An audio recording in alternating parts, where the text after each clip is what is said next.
Moi puis mon ex-partner, on volait de la bouffe pour se nourrir. Genre, j'ai mis $2 de gaz dans mon auto pendant des mois. On mettait 2 à 5 $ juste pour avoir assez d'argent pour aller faire du door knock dans les quartiers Mont-Royal. Genre, ça, c'était neutre. Ça te donnait combien de kilomètres?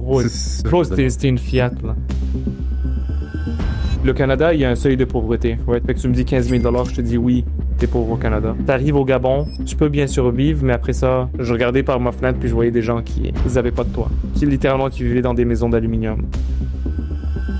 Avec le Gabon, t'as récolté un 15 000 $. Qu'est-ce qui t'a fait en sorte que maintenant t'es passé au Mexique? Je voulais juste pas retourner au Canada. J'ai connu une fille locale aussi pendant que j'étais là-bas. J'avais été chez sa soeur pendant genre 6 ou 8 mois alors. Je payais pas de rent là-bas. Genre mon task à moi en tant que gars c'était nettoyer. Genre en tant que belle femme, t'es pas obligé d'avoir un gars pauvre avec toi. C'est pour ça que je t'ai dit qu'aujourd'hui je ne comprends pas. Mais whatever it is.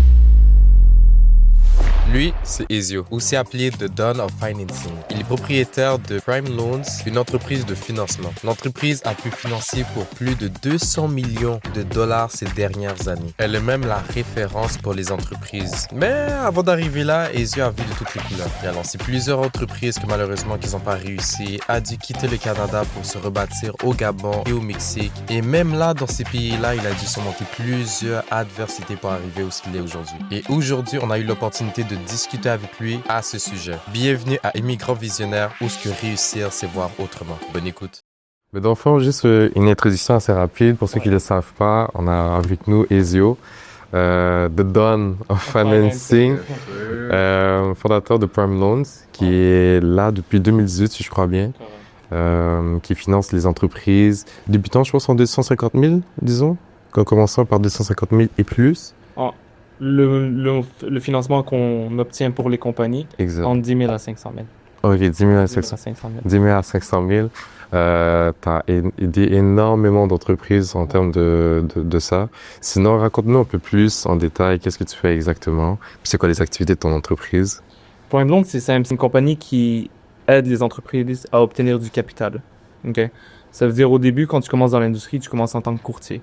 Ton travail, toi, c'est trouver les entreprises, puis trouver les prêteurs privés qui veulent travailler ensemble selon certains critères. Ça veut dire, si exemple, toi, tu es dans le domaine de l'assurance, tu as certains assureurs, tu sais que voici leurs critères, ainsi de suite. Puis tu mets le client qui te contacte avec ce prêteur, avec cet assureur. Dans le monde du financement d'entreprise, c'est la même chose. Tu as plusieurs industries, tu as plusieurs types de clients, tu as plusieurs calculs de ratios à faire sur ses états financiers, sur ses relevés bancaires, et ainsi de suite. C'est quel prêteur pourrait lui obtenir la meilleure offre selon qu'est-ce que le client aimerait avoir comme scénario idéal. Ton travail, c'est savoir bien analyser le client, connaître les requirements de chaque prêteur, puis simplement les agencer ensemble. T'es comme un Tinder un peu. Tu comprends? Ton travail à toi, c'est trouver le bon partner pour l'entreprise, puis le bon prêteur qui vont ensemble travailler. Puis généralement, ces entreprises-là viennent te voir pour quelle situation? Je sais qu'il y avait certaines situations où même moi j'ai été témoin parce qu'on a déjà travaillé ensemble. Les personnes devaient payer ses employés, puis le capital n'était pas encore là. Fait ça avait besoin de liquidité rapidement pour pouvoir le faire. Sinon, quels sont les autres scénarios qui viennent te voir puis disent « Écoute, Ezio, j'aurais besoin de toi pour du financement. » Très peu sont les gens qui viennent pour de l'expansion d'entreprise. Puis la raison, c'est qu'étant donné que tu es au privé, tu n'es jamais la première option du client. Le client va toujours aller en premier voir sa banque ou ailleurs avant de chercher un prêteur privé. Donc, une fois qu'il est refusé des banques et ainsi de suite, parce que les banques refusent, si je ne me trompe pas, 60 ou 70% de leurs clients, des applications qu'ils reçoivent. Donc, tu as une grande partie qui est laissée, qui est affamée. Puis, c'est ces clients-là sur lesquels nous, on approvisionne, puis on est capable d'obtenir du capital. Maintenant, une fois que l'entreprise vient, la majorité du temps, c'est pour le payroll. La majorité du temps, c'est pour du marketing. Ils veulent continuer à payer leur marketing pour pouvoir rouler leur entreprise. T'en as beaucoup aussi, c'est pour des réparations s'ils sont dans l'industrie du transport.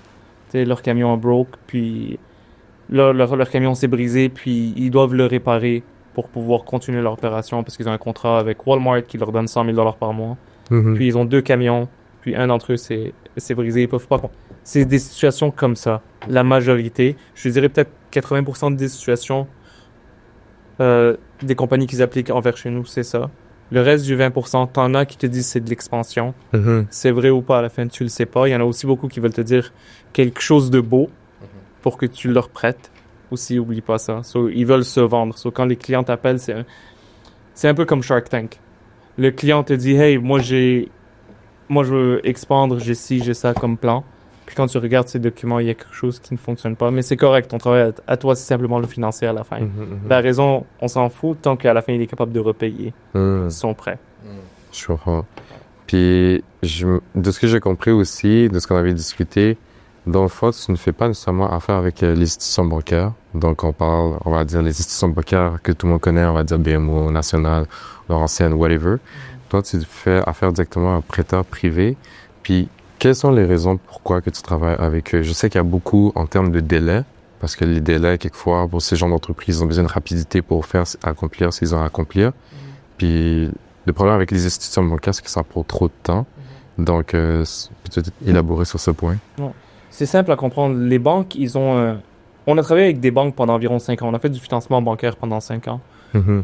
Alongside le financement privé. OK? Puis au moins, j'ai pu voir les deux mondes correctement.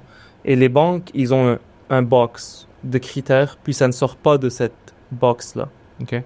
Puis tu as beaucoup de paperasse nécessaire. Tu as beaucoup de critères à toucher. Puis tu as beaucoup de temps à attendre pour obtenir ton financement. Ce qui peut faire en sorte que soit tu manques tes deadlines pour lesquels tu en as besoin, soit tu manques l'opportunité spécifique pour quelque chose de positif. Très peu d'entreprises sont eux qui anticipent leurs besoins. Beaucoup, c'est au besoin, ils font la requête. Pas beaucoup se préparent 3 mois, 6 mois, 9 mois à l'avance. Ce qui fait en sorte qu'ils arrivent à un point où ils doivent recevoir leur capital maintenant. Lorsqu'ils appliquent à la banque n'est pas là pour prêter de l'argent à une compagnie qui en est dans le besoin. La banque veut prêter de l'argent aux compagnies qui ne sont pas dans le besoin. C'est-à-dire, oui, tu peux l'utiliser à profit, mais pas que ils sont pas là pour te donner la main. Ouais. OK, ils sont là pour manger avec toi dans la même assiette.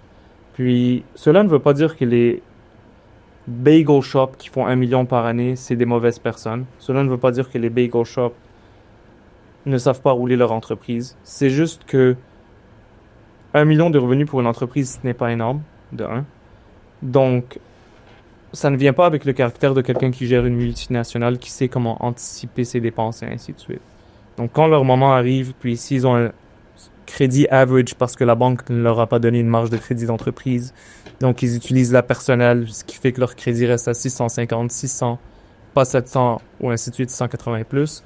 Ça fait en sorte que la banque va perdre leur temps, que le client va être refusé, puis qu'il va se retrouver vers le financement privé, qui est rapide, qui ne demande pas beaucoup de paperasse, qui donne le capital nécessaire au client au moment qu'il a besoin, et qui est capable de s'en sortir étant donné que c'est des prêts ouverts. Donc c'est ça un peu où tu vois la différence entre les deux. Puis l'industrie a commencé réellement en 2008. Elle a pris un énorme boom en 2008 quand il y avait eu le crash à ce moment-là, le monde du financement privé. Puis d'année en année, ça augmente. T'as énormément de géants joueurs qui sont rentrés dedans, comme PayPal, comme Shopify, comme Amazon.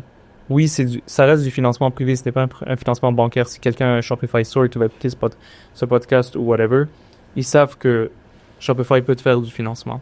Mais ça s'appelle du financement privé. Ce n'est pas une banque. Fait que c'est ça qui est la différence entre aller vers du financement privé.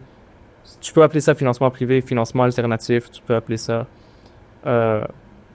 small business loan, ça dérange pas. Le nom, on s'en fout. Le but, c'est le même à la fin.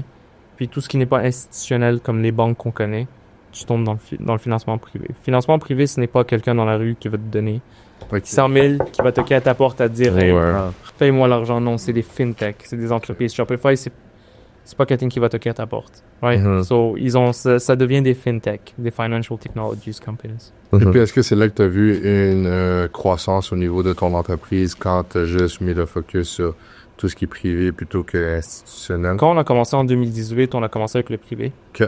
À partir de là, tu servais tellement bien les clients tu as des clients, je te donne un exemple, qui font 50 millions de chiffres d'affaires. Étant donné qu'au privé, au Canada, le maximum que tu peux obtenir, c'est 500 000 généralement. Pour eux, c'est comme un band-aid. C'est un plaster. Okay? Puis je suis quelqu'un qui aime réellement résoudre le problème. J'aime pas faire les choses à moitié. J'aime réellement aider la personne. Puis, lorsqu'il revenait pour avoir du financement, mais il n'était pas qualifié parce que il a déjà son prêt, puis son payroll est 500 000 par mois, puis il m'a payé. Je me suis dit, où est-ce que je peux aider le client à être mieux servi? Puis c'est là que j'ai commencé à créer des relations avec les institutions bancaires, dont on est rentré dedans pour 5 ans. C'était très rough comme année, pas envers le financement privé, envers le financement bancaire. Puis simplement parce que pour nous, c'est long, c'est demandant. Les gens, tes employés, right, ils doivent attendre que la banque finisse de faire l'analyse, ils doivent follow-up, t'as le stress du client qui t'appelle, hey, mon dossier est rendu où? T'as plein de paquets qui viennent avec ça. Puis lorsque, en novembre 2024, j'ai décidé de couper ça complètement, puis de triple down sur le financement privé, plus faire 50-50, triple down sur le financement privé, c'est là que tout a énormément commencé à rouler beaucoup plus, puis stabiliser parce qu'on n'a plus de perte de temps. Tu sais, les banques te font perdre ton temps, le temps de tes employés, le temps des clients, le paperwork, le back and forth, tandis que le financement privé t'en finit en 24-48 heures. Puis est-ce que vous vérifiez la cote de crédit? La cote de crédit a besoin d'être bonne? C'est quoi vos critères minimum? Tu veux l'entreprise minimum qui existe depuis 1 an, qui fait minimum 350 000 annuels. Puis le score de crédit, on peut financer des clients qui ont 550 de score de crédit, tant que la raison n'est pas parce que tu as fait faillite. Peut-être c'est à cause... Ça dépend aussi de ton score de crédit et pourquoi. Si c'est à cause de l'utilisation du crédit, on peut comprendre. Parce que ton entreprise ne fait pas énormément de revenus, parce que tu utilises ta marge de crédit, ta carte de crédit personnelle, donc un financement d'entreprise pourrait aider à alléger ton utilisation. C'est là qu'on est capable de regarder un peu le dossier du client puis dire, OK, tu sais quoi? Ouais, il qualifie pour un financement privé malgré qu'il a un crédit plus bas que la normale.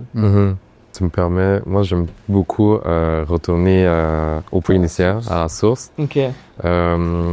Fait on va mettre sur pause tout ce que tu fais actuellement, puis je voudrais qu'on retourne quelques années avant, où tout a commencé. Parce qu'il y a pas longtemps, tu as sorti un PDF. Tu as sorti un PDF pour ceux qui voudraient se lancer dans l'industrie. Moi, personnellement, je l'ai lu. Saïd aussi l'a lu de son côté. Puis on a vu aussi le backstory, d'où tu viens. Okay. De ce que je me rappelle, tu pourras me corriger, puis aussi expliquer là-dessus. T'es venu à Montréal. T'es venu à Montréal avec ta famille. Puis ton background, je pense que ton père était entrepreneur. Ouais. Ton père était entrepreneur. Puis pour des gens quelconques, c'est un peu plus compliqué. Vous êtes retourné, je pense en Afrique, plus précisément, je pense au Gabon. Correct. Donc, vous êtes retourné au Gabon. Puis il y a eu plusieurs choses qui se sont passées. Peut-être si tu veux élaborer là-dessus pour qu'on puisse comprendre d'où tu viens, puis pour pas des raisons, parce que je sais que sur les médias sociaux, il y a des gens qui pensent que tu viens d'une famille quand t'as loan de l'argent, puis t'es rentré dans l'industrie plus facilement que l'autre, que la norme. Mais actually, non. You're really from scratch, puis tu t'es bâti de toi-même. Ouais. Fait que peut-être raconter là-dessus. Ouais, en fait, t'as pas tort. Donc oui, dans le PDF, j'ai écrit un peu le backstory de où est-ce que ça a commencé. T'as raison, mon père était entrepreneur ici au Canada. Puis quand ça n'a pas fonctionné, on est retourné en Afrique où le fils de son frère avait une opportunité d'affaires. Donc on est retourné là-bas. Puis pour nous, les Libanais, c'est très commun changer de pays. T'as plus de Libanais hors du pays qu'au pays lui-même. Donc pour nous, c'est très normal. Puis t'as énormément de Libanais en Afrique aussi. Donc c'est pas quelque chose de bizarre pour nous. Mais dans tous les cas, donc oui, on est retourné au Gabon. Donc j'ai fait l'école là-bas. J'ai appris énormément de belles leçons au Gabon. Après ça, on rentrera personnellement dedans, mais j'ai appris énormément de belles leçons des jeunes, ce qui m'a permis aujourd'hui d'être solide. Donc j'aimerais dire que mon caractère a été forgé avant même de réussir financièrement, ce qui m'a permis de garder la tête sur les épaules, malgré j'aimerais dire le peu de succès que j'ai commencé à avoir. Okay? Puis à partir du Gabon, on est resté là-bas. À partir de là, on est retourné au Liban. Du Liban, on est revenu au Canada. Au Canada, moi, je faisais des in and out entre ici puis le Gabon. Puis du Gabon, je suis retourné au Mexique. Puis après le Mexique, je suis revenu au Canada. Ça, c'est sur comme un 15 years. 15 years? Ouais, c'est ça. Si par exemple, on donnait on va dire l'âge de telle période à telle période. On va dire de Montréal, t'avais quel âge, entre quel âge avant d'aller au Gabon? J'ai fait, au Gabon, c'est un système français, CM1, CM2, CM3. J'ai fait le primaire. Je sais pas si c'est le primaire, CM1, CM2, CM3, je sais plus c'est quoi. Mhm. Mais c'est les années que j'ai faites Mhm. au Gabon. Après, j'ai fait une autre année au Liban, Mhm. d'école. Quand je suis revenu au Canada, c'était la 6e année. Si je me trompe pas, 6e Ok. année qui est, je pense, 12 ans, je sais pas. Ouais, 11 ans, 12 ans. Ouais. Ouais. J'ai fait 6e année. Puis j'avais une année où quand t'es pas capable d'être qualifié pour secondaire 1, ils te mettent dans une année quelque chose, je sais pas c'est quoi. Ouais, je vois ce que tu veux dire, peut-être d'adaptation. Je Ouais. sais vraiment pas c'est quoi. Anyway, Mhm. c'est là qu'on m'a mis. Ok. Tu comprends? C'est là qu'on m'a mis. Mhm. Puis là, j'ai fait ça jusqu'à secondaire 5. Ok. J'ai fait ça jusqu'à secondaire 5, fait qu'on va dire 5 ans d'école, tu sais, je sais pas. À Curie-Antoine Labelle. J'ai fait Polyjeunesse, Curie-Antoine Labelle. Mhm. J'ai fait ces années-là. À partir de là, secondaire 5, j'ai lâché l'école. Donc, j'ai pas fini le diplôme, j'ai lâché l'école en secondaire 5. Puis je me suis dit, je vais commencer à aller voir qu'est-ce que mon père fait. Donc, j'ai commencé à aller faire des va-et-vient entre ici puis le Gabon. Mhm. Malgré qu'au Canada, j'ai essayé de rouler des entreprises. Plusieurs, une dizaine honnêtement, Ouais. avec un ex-business partner, puis rien n'a fonctionné. On parle de quoi comme business? Suppléments, vente d'alcool. On croyait qu'on pouvait être compétiteur à la SAC. Ça, C'est jusqu'à temps qu'on se rend compte que non, il y a des lois et ainsi de suite. Mhm. On a essayé, on avait ouvert une franchise ADT, système d'alarme. On a fait du porte-à-porte pendant environ 2 ans. Jesus. Ouais. Ok. Été et hiver, Mhm. on fait du porte-à-porte. Qu'est-ce que d'autre on arrête? Peut-être les typiques vêtements. Je pense que tout le monde est passé par les vêtements, peut-être. Non, on n'avait pas fait des vêtements. Honnêtement, ouais? on avait essayé de faire des manufacturiers. Mhm. On pensait toujours large. Ça, c'est quelque chose de moi. On pensait toujours large. On s'en foutait de l'industrie dans laquelle on allait être. Mhm. Puis si je veux donner, tant qu'à parler maintenant d'un petit conseil intéressant à tout le monde, j'aime beaucoup dire le manufacturier d'œufs s'en fout de la couleur du egg yolk. Par là, qu'est-ce que je veux dire, c'est que ton but, c'est faire du profit Mhm. autant que possible. Oui, il y a la passion qui peut rentrer dedans, mais tu as aussi le peintre qui sait bien peinturer puis qui sait pas bien se market. Mhm. Cela va faire en sorte que tu vas pas vendre. Ouais. Ouais, il y a toujours une bonne balance à avoir, je trouve, entre la passion puis les skills que tu as besoin pour actually faire de l'argent. Mhm. Puis, dans ce moment-là, nous, on se disait souvent, quelle entreprise on peut avoir qui peut rouler 24/7? Parce qu'on se disait toujours, on veut faire de l'argent 24h/7. Ouais. On se dit toujours ça. Donc, on se disait, souvent, c'est les manufacturiers, Mhm. tu sais, qui peuvent rouler 24/7. Puis, c'est beaucoup des entreprises comme ça qu'on essayait de commencer de faire. Fait que des manufacturiers de ciment, des trucs comme ça qu'on essayait de voir comment est-ce qu'on peut commencer. Des fermes, tu sais, ce genre d'industrie-là où on se disait, tu sais quoi, ça peut être super nice. Mhm. Mhm. Puis c'est beaucoup de human contact aussi, pas beaucoup de, tu sais, marketing. Puis ça, c'est quelque chose qu'on n'aimait pas beaucoup. On n'aimait pas beaucoup faire le marketing et tout ce qui est digital, puis on voyait où ça s'en venait. Fun fact, c'est ça le plus pire, c'est que je pense que quand il y avait le CCM Club, justement, t'avais raconté cette histoire que comme, du moment où t'avais lu le livre Sell Like Crazy, De Savvy Soubi, ouais. ouais, exactement, puis à partir de là, t'as fait du marketing, puis ça a débloqué les affaires Ouais, encore plus. Ouais, exactement, Fun parce que fact. j'étais complètement un homme des cavernes sur Mhm. tout ce qui est réseaux sociaux.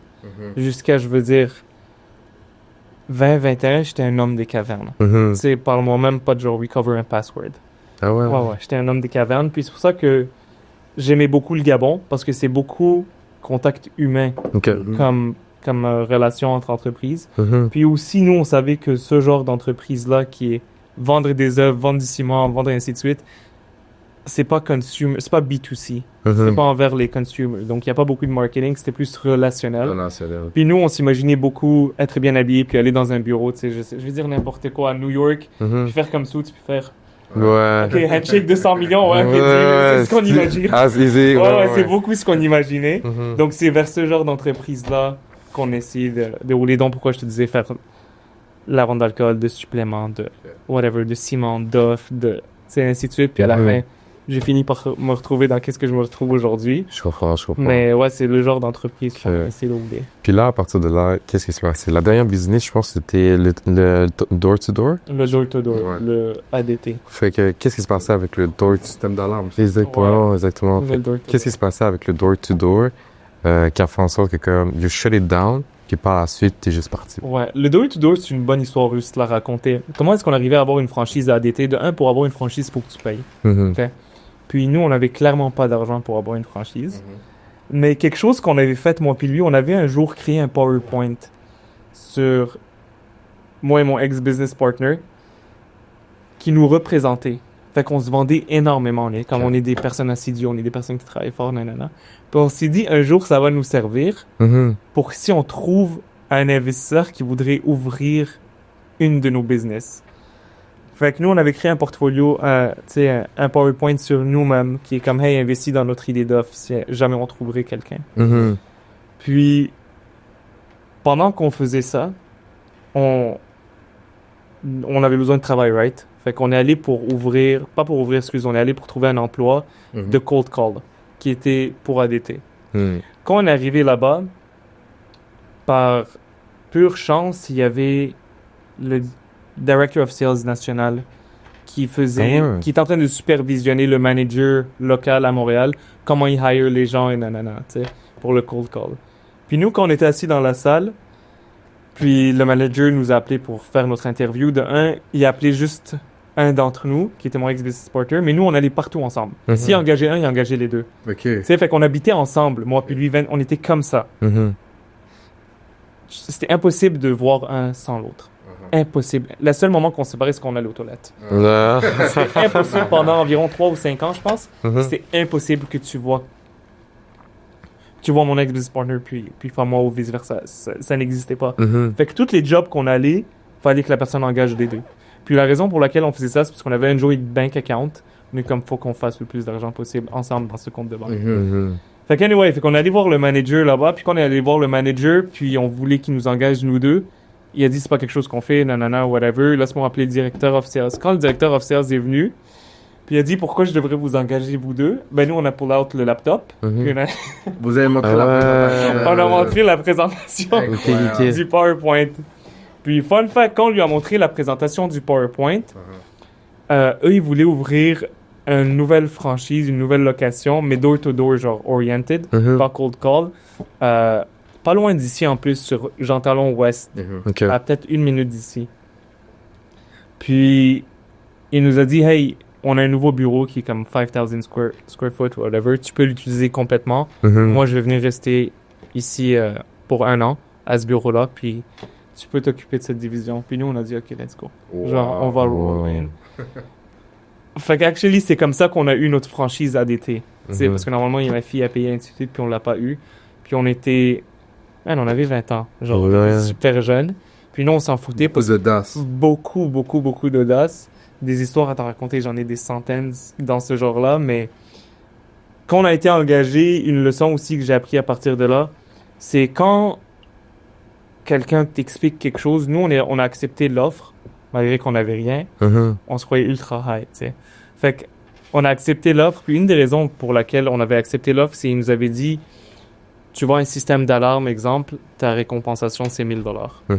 Mais nous, on ne savait pas, dans ce temps-là, que sur 1 000 $, il y a des costs. Equipment, technician installation, ainsi de suite. À la fin, tu finis avec comme 30-40% de profit.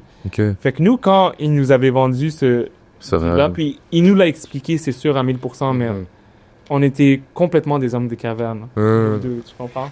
Fait qu'on s'est dit, ouais, on va prendre des contrats. Tu t'es dit 1 000 $. Tu calculais déjà 20 clients, 20 000 $. Juste door knock, juste moi puis lui. Ouais. Des quartiers pour accumuler notre argent. C'était pas la réalité, mais c'est une bonne leçon qu'on a appris en même temps à savoir, analyser correctement quand quelqu'un te donne un prix ou quand quelqu'un veut négocier avec toi ou toi-même quand tu veux acheter quelque chose de lavé. C'est quoi tous les détails qui viennent dedans. Mais anyway, on a eu la franchise ADT, on a run ça pendant 2 ans. On n'a pas fait d'argent. Du tout? Non, du tout. Que vous avez resté quand même 2 ans, là. C'est ça, je vois un gars. Ouais, parce que tu believes que t'es capable. Fait qu'on est des gens qui croient. Je crois énormément en moi. Tu sais, fait que... il y avait rien qui pouvait nous arrêter. On le savait. Puis on s'est dit, il y a probablement quelque chose qu'on fait mal. Tu sais.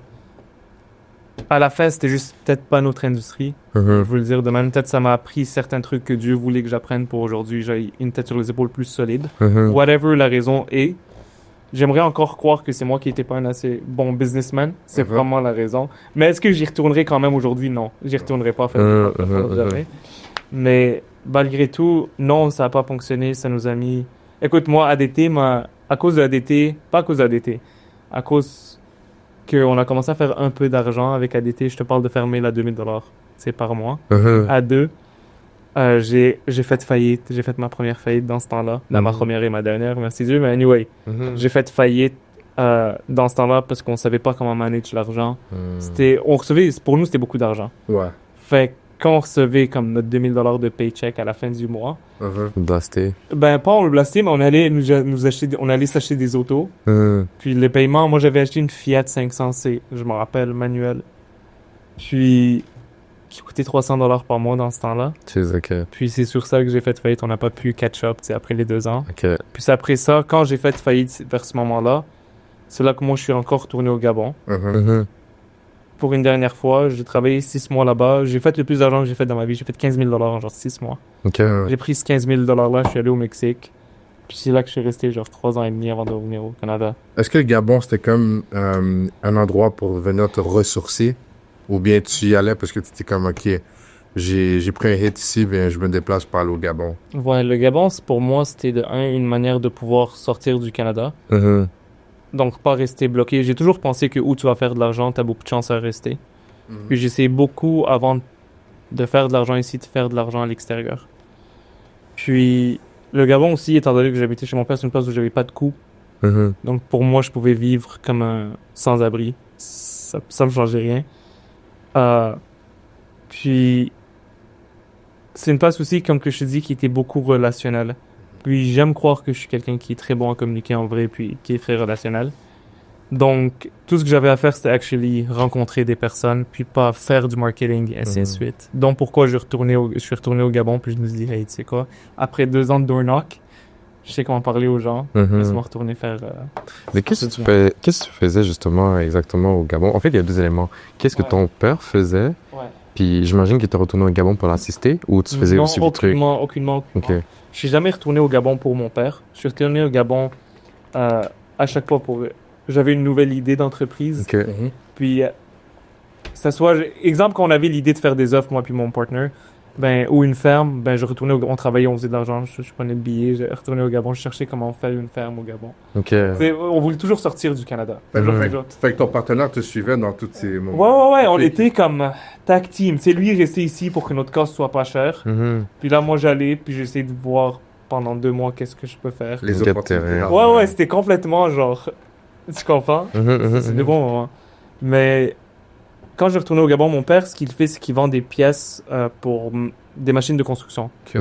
Revendre des pièces de Caterpillar. C'est ce qu'il fait. Puis moi, quand je suis retourné au Gabon, je sais que le Gabon, ils n'ont pas un bon système bancaire. Puis étant donné qu'ils n'ont pas un bon système bancaire, ça fait en sorte que lorsque tu as des grandes... C'est un pays très industriel, le Gabon. Donc, tu as beaucoup de compagnies de pétrole, de bois, et ainsi de suite. Ces gens-là font des transactions super géantes. Donc, ils ont un directeur d'achat généralement qui font des grandes transactions. Puis, les banques là-bas n'ont pas la capacité, exemple pour toi aujourd'hui, si tu dois faire un paiement, de faire le wire de $100 000 pour X machinerie ou pour X matériel, whatever que ça soit. Tandis qu'au Canada, oui, les banques ont la capacité. Donc, moi, ce que j'étais devenu un intermédiaire. J'allais voir les compagnies pour lesquelles on payait du Canada, exemple de mon compte de banque. Tu comprends? Ah ouais. Pour exemple, s'ils achetaient une pièce à l'Inde, puis là, exemple, moi, je prenais ma cote quand la pièce arrivait. Tu comprends? Fait que c'était ça que j'avais fait. Donc, pourquoi j'ai réussi à faire genre $15 000 en 6 mois. Fait que c'est ce que je faisais. J'allais voir les grandes compagnies. Je suis comme, hey, je sais que... Parce que mon père avait ce problème-là. Tu comprends? Fait qu'exemple, si mon père vendait une pelle, je vais dire n'importe quoi, à $10 000, il pouvait pas aller un lundi matin. Des fois, il fallait que tu prépares la banque. Tu peux pas aller un lundi puis dire, hey, moi, je veux wire, je sais pas, je veux dire en Turquie pour acheter la pelle, right? Je savais que ce problème-là existait. Donc, quand je suis retourné, je me suis dit, laisse-moi aller voir les compagnies qui sont géantes, qui ont des millions à faire en achat, puis faire juste ce cycle-là. Mais t'avais quel âge à ce moment-là? Je veux dire 22. 22. Ouais, c'est vrai. Je suis revenu au Canada à 25. Fait que si j'ai fait 3 ans et demi avec, c'est quoi 22? Je comprends. Puis le fait d'avoir déjà été sur le terrain, c'est comme si ça t'avait déjà préparé à interagir. Ouais, j'avais vécu là-bas. Fait que pour moi, ça me change rien. Tu comprends? Ouais, pour moi, c'était chez moi. Puis j'y allais aussi chaque quasi-été, ça. C'était pas Mhm. bizarre pour moi. Mais sinon, exemple, les 15 000 que tu as pu accumuler, parce que c'est significatif, on va dire 15 000 ici, on va dire que tu es dans le seuil de pauvreté, mais là-bas, au Gabon, c'est Ben, j'avais pas de significatif. coût, j'habitais chez mon père. Ouais, mais ce que je veux dire, c'est de currency, genre les 15 000 que ce soit à US ou que ce soit canadien pour toi, Ouais. au Gabon, c'était significatif justement au pays, ou c'était comme, ok, bah, je me débrouille. Par rapport au coût de la vie, tout Ouais. Ben, écoute, quand je t'ai dit, le Gabon m'a appris beaucoup de leçons. ça. Uh-huh. C'est drôle que tu me demandes cette question-là parce que aujourd'hui, je remarque qu'il y a différents seuils de pauvreté. Mhm. Et tu l'as bien dit. Puis le Canada, il y a un seuil de pauvreté. Ouais, fait que tu me dis 15 000 $, je te dis oui, t'es pauvre au Canada. Tu prends 15 000 $ au Liban, t'es pauvre, mais tu peux quand même survivre. Mhm.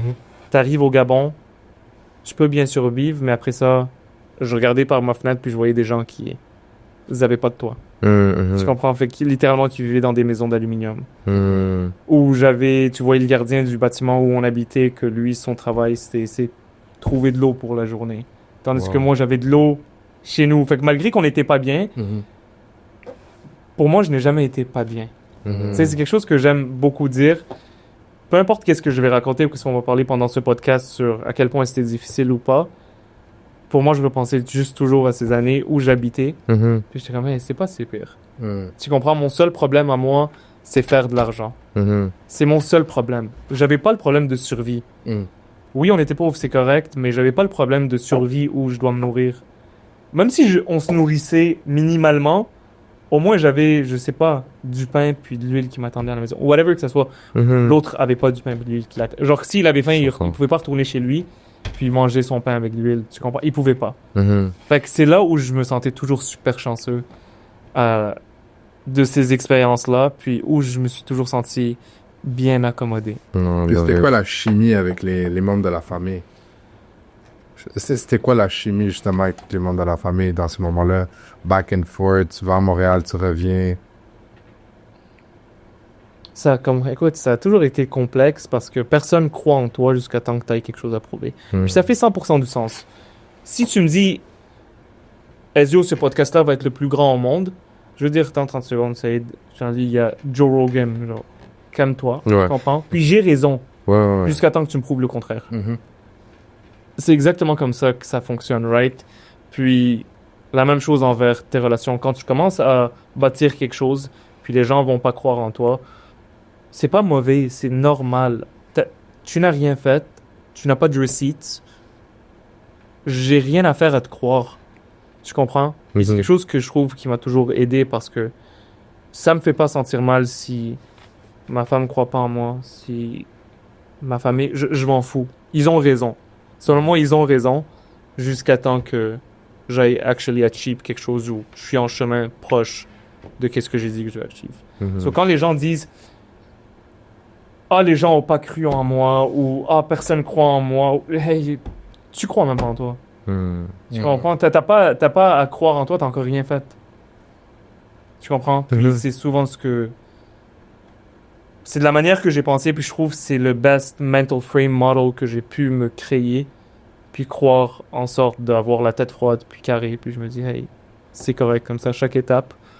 J'ai pas besoin de l'approuve des gens, j'ai pas besoin d'être motivé par d'autres personnes, j'ai pas besoin que les gens croient en moi. J'ai juste besoin de actually put in the work, Mhm. puis m'approcher du outcome que je compte recevoir.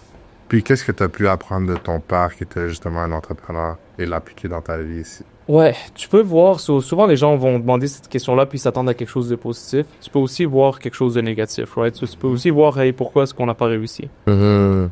OK. Puis c'est quelque chose que souvent j'ai regardé puis je me dis, hey, pourquoi est-ce qu'il n'a pas réussi? Puis, t'as souvent le management flow, right? Sur exemple, tu reçois de l'argent puis tu ne sais pas comment l'utiliser, comment le multiplier, comment whatever, right? Mhm, So oui, mhm. tu peux faire de l'argent, t'as beaucoup de gens. Je le vois, je fais du financement d'entreprise. Je vois énormément de compagnies qui font énormément d'argent. Je ne sais pas qu'est-ce que tu fais à faire 10 millions de revenus puis m'appeler pour 50 000 $. Mhm. Tu comprends? Quelque chose fait pas de sens quelque part. Puis, c'est quelque chose que j'ai appris aussi. De l'autre bord aussi, quand t'es jeune, tu sais, j'ai déjà vu ça quelque part où quand t'es jeune, tu reproches ton père.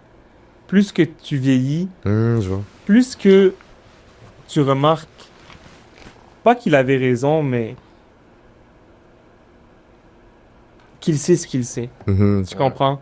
Puis, quelque chose que je me dis, c'est que hey, mon père a pris le le jump de sortir du Liban pour venir au Canada. Ce qui m'a donné la citoyenneté pour, tu sais, être où j'en suis aujourd'hui. Sans ça, je l'aurais jamais fait. Ils m'ont aussi démontré que c'est important de manage ton flow parce que je voyais les problèmes que nous, on avait. Ils m'ont aussi démontré que un homme, no matter what, doit faire ce qu'il doit faire. Je pense pas que lui s'amusait à sauter de place en place ou, tu sais, de whatever, de stress en stress. Aussi être loin de sa famille. Jusqu'à aujourd'hui, il est loin de nous. Jusqu'à aujourd'hui, ça fait 20 ans, il habite encore là-bas. So, tu sais, c'est plein de trucs que tu regardes puis tu te dis, aujourd'hui, je regarde puis je me dis, chapeau à mon père. Oui, il peut faire ses erreurs personnellement dans la famille, ça c'est un autre sujet en tant que père, mais en tant que, comme je trouve, il remplit ses biens autant qu'il est capable de part. T'sais. Mais je pense qu'il y a toujours 3 phases. Il y a pas longtemps en plus, j'ai vu Patrick BDV qui a dit ça. Il y a toujours 3 phases lorsque tu vois ton père. Quand tu es tout jeune, you idolize. Idolize, fait que tu le mets sur un piédestal. C'est ton héros, littéralement. Puis il y a une autre phase où ce que you demonize. Comme tu mets un peu le blâme sur lui, ou peut-être il y a beaucoup de questionnements. T'es comme, ouais, pourquoi je suis passé à travers tout ça? Pourquoi il n'y a pas eu ci, il n'y a pas eu ça? Puis finalement, quand tu te mets un peu dans sa situation, tu prends cette maturité, humanize. Comme tu peux te mettre sur un même piédestal puis tu comprends mieux un peu la réalité des choses. Fait que je pense peut-être c'est à travers ça que tu as passé de ton côté avec ton expérience avec ton père. Mais ceci étant dit, ce que je voudrais savoir, par la suite avec le Gabon, tu as fait un laps de temps là-bas, tu as récolté un 15 000 $. Qu'est-ce qui t'a fait en sorte que maintenant tu es passé au Mexique? Où est venu Rien, le Mexique, en fait, pour moi, c'est simplement une place où je me suis dit, je voulais juste pas retourner au Canada. OK. Ouais, je voulais tout sauf retourner au Canada. OK. Puis, aussi stupide que ça en a l'air, il y a une musique qui était sortie qui... Je sais plus c'est qui le chanteur, mais j'aime beaucoup cette musique-là. Ça dit I wanna dance, Mexican Sky, je sais pas quoi. Puis j'étais comme, ok, laisse-moi aller, genre juste au Mexique, tu comprends? Puis j'étais déjà allé une fois auparavant, puis c'était mon premier voyage. Autre que genre voyage familial, tu sais, comme entre le Gabon puis le Liban ou whatever. C'était mon premier voyage de vacances, puis on était allé avec ADT. Puis ADT nous avait amené, moi puis mon ex-business partner. OK. Pour nous, tu sais, comme bravo pour continuer à faire malgré qu'on faisait rien, bravo à continuer à faire le work qui doit être fait. Puis c'est là que j'avais vu le Mexique pour la première fois, qui était Los Cabos. C'est là que je l'avais vu de la première fois. Puis je l'avais vu d'une manière super riche parce que... Los Cabos, c'est un endroit très fortuné. Énormément. Puis en plus, on allait avec ADT, puis c'était corporate. C'était ils ont mis le paquet. Bro, t'as vu ça sur tes histoires. Genre, j'ai bu du vin, première fois de ma vie. Première fois de ma vie, j'ai mangé des sushis. Genre, j'ai fait plein de choses en une semaine que j'avais jamais fait. Puis là, je me suis dit, fait que c'est ce que je connaissais du Mexique. Puis je me suis dit, hey, laisse-moi retourner là-bas. C'est pas la même expérience. C'est pas... shit. C'est pas la même expérience du tout. Puis quand je suis retourné au Mexique avec mon 15 000, j'ai remarqué... écoute, j'ai connu une fille locale aussi pendant que j'étais là-bas. Puis elle habitait à Guadalajara, donc après ça, je suis allé. Puis à partir de là, c'est là que nous, dans ce temps-là, on est restés en relation ensemble. Puis c'est là où beaucoup de péripéties ont commencé. Ouais, énormément. C'est là où beaucoup d'expériences ont passé. C'est là que beaucoup de situations ont pu se dérouler. Puis quand je suis parti de Los Cabos pour aller à Guadalajara avec ce 15 000 $-là, moi, dans ma tête, le Mexique était cheap. Puis oui, tu peux vivre énormément cheap, mais en même temps, tu veux travailler, right? Parce que, long story short, quand on est parti de Los Cabos à Guadalajara pour habiter, mon 15 000 $, je le voyais commencer à se faire flamber. Ok, wow. Fait que dans ce temps-là, je savais pas encore quoi faire de ma vie.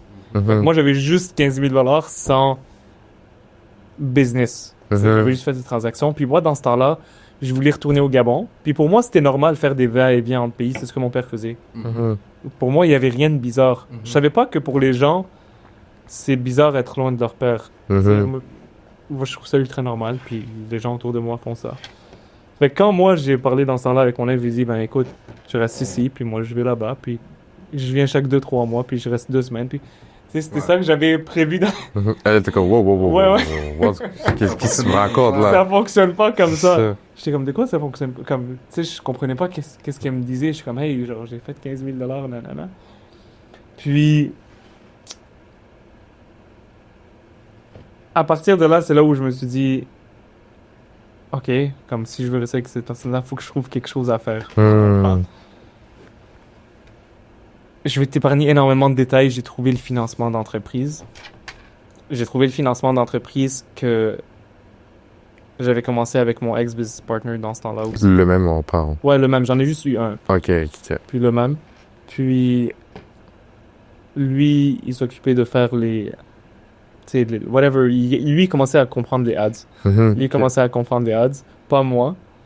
Moi, je m'occupais de faire des calls. Fait que je pouvais le faire à distance. C'est du Mexique. Ou comme ça, on a commencé à travailler. Mhm. Jusqu'à temps où on s'est séparés. Puis là, j'ai appris moi-même comment run tout. Mais on est parti au Mexique. Oh, je suis parti au Mexique. On est resté à Guadalajara. Puis c'est là que le grind a vraiment commencé parce que j'ai remarqué que j'étais en relation avec quelqu'un. Puis je suis pas quelqu'un qui give up. Mhm. Ok, je suis pas quelqu'un qui give up. Donc, en étant en relation avec cette personne-là, même si je n'étais pas capable de la sortir de où elle était, parce qu'à la place de la sortir de la misère, Mhm. je l'ai gardée là-dedans. Ah ouais, Je comprends. ok. Fait que moi, venant de l'extérieur, ouais, j'avais 15 000 $. Oui, c'est cool au début. Elle tombe en amour avec toi parce qu'elle dit, hey, le gars fait de l'argent. Mhm. Je comprends. Mais elle savait pas que j'avais pas vraiment de business. Comme elle savait pas c'était quoi vraiment le plan, tu comprends? Puis anyway, puis tout s'est juste déroulé d'une manière qu'on est tombé en relation ensemble Ouais. après quelques mois. Puis à partir de là, on est resté attrapés ensemble. Puis là, faut que tu viennes pour sortir la personne de où elle est, right? Parce que tu peux pas Mhm. aller au Mexique puis être aussi pauvre que les gens. Genre, something doesn't make sense. Ouais, Je comprends, mais 100%. moi, c'est où j'étais bloqué. Ok. C'est où j'étais attrapé. Puis c'est là où j'ai dû me démerder à essayer de savoir comment je peux m'en sortir. Mhm. Moi et la personne. Ça veut dire que j'allais jamais laisser la personne. Une des raisons pour laquelle beaucoup de gens me disent, ah, mais pourquoi t'es resté là-bas Mhm. une fois que t'as commencé à faire 5 000 $ par mois, tu sais, après genre 1 an et demi, Mhm. En étant au Mexique? en étant au Mexique, c'est parce que je pouvais pas laisser la personne. Je Je suis comprends. pas quelqu'un qui va laisser tomber la personne. Puis, non plus, j'avais pas d'argent pour la ramener au Canada. Mhm. Si je revenais au Canada, puis c'était pas stable. Comme je te disais, je faisais 5 000, c'est comme en 3 puis 5. Et puis tu le vois dans le PDF, c'était pas stable. Je pouvais pas prendre le risque de revenir au Canada, puis louer un appartement, je sais pas, à 1200, 1500. Ça flambe encore. C'est impossible sur la Terre. Fait que chaque jour, je suis en train de stresser, essayer de faire des calculs, genre comment est-ce que je peux afford Mhm. nous sortir du pays. Puis rien n'a jamais fonctionné, honnêtement, jusqu'à temps que notre relation a fini. Shit. Rien n'a fonctionné. Ma business a jamais fait plus que genre 8 000 $ par mois Mhm. pendant 3 ans, jusqu'au moment où on s'est séparés. Ah ouais. Tu penses pourquoi? Est-ce qu'à cause des dépenses ou les faire Bon, j'aimerais plaisir, dire prouver? Dieu voulait pas que je la marie. J'aimerais te dire que Dieu voulait pas que je reste avec elle. Wow. Parce qu'on a hang-on quand même 3 ans ensemble. Mhm. Puis 3 ans ensemble, je te parle à vivre énormément. C'est super difficilement. Puis j'aimerais me dire que Dieu voulait juste pas que... Mais que pendant je- tous je ces fasse 3 ans-là, ça. mentalement, c'était comment pour toi? C'était énormément dur parce que c'est une fille qui est extra belle. Mhm. C'est une fille qui avait quelqu'un avant moi de super riche, localement. Je comprends. Fait que moi, j'étais comme le gars avec qui elle tombait en amour, qui était pauvre, qui la garde, tu sais, dans la misère. Fait que sur moi, c'était Ouais. ultra stressant. De deux, j'avais pas d'auto.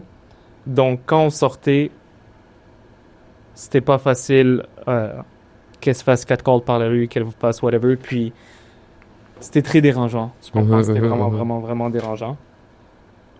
Jusqu'à aujourd'hui, des fois, je me demande pourquoi elle est restée avec moi. Tu sais, où beaucoup de personnes, je me dis pourquoi ils sont restés avec moi. J'ai aucune idée. Ouais, parce que, tu Mhm. sais, je resterai pas avec moi. Moi, dans le passé, je resterai pas dans cette misère-là. Comme je te Mhm. parle, mon rent était 300 $ au Mexique. Puis j'ai changé d'appartement là-bas peut-être une vingtaine de fois. Ok. Genre, on déménageait énormément. C'est au chaque quelques mois, on déménageait parce que, je sais pas, ce mois-là était dur. Puis on retournait chez sa sœur le temps que je raccumule un peu d'argent. Cheers. Ok. Puis le temps que je retrouve un autre appart. Fait que c'était énormément dur. Fait que même moi, puis elle avait aucun besoin Mhm. de rester avec moi. Puis aucun besoin, je veux dire, simplement par la beauté d'une femme, right? Tu peux cliquer des doigts puis Mhm. avoir quelqu'un. Donc, il n'y a aucune raison pour laquelle tu sais, je me dis qu'elle restait avec moi. Ouais. Fait que ouais, c'était dur parce que tu veux croire qu'elle t'aime. Mhm. Puis quand quelqu'un t'aime, tu veux pouvoir provide, mais t'es pas capable. Ouais. Puis la personne hang on sur toi. Puis là-bas, c'est pas un pays où les filles travaillent. Right? C'est pas... Très traditionnel. Ouais, c'est traditionnel comme pays. C'est des pays où le gars prend soin de la femme, comme au Liban, comme au Liban, whatever. Pas comme au Canada où elle peut aller travailler au Starbucks. Oui, il y a ça au Mexique, mais ils font pas ça énormément. Donc, t'avais ce stress-là de tu dois faire vivre une deuxième personne En même temps de te faire vivre. Fait que j'avais quelqu'un d'autre de mon âge, tu sais, dans ma vingtaine, à faire vivre. Puis tout ce que moi je faisais, c'était double. C'était une bouteille d'eau, c'était 2 bouteilles d'eau. C'était des culottes, c'était 2 culottes. C'était comme ça pendant 3 ans.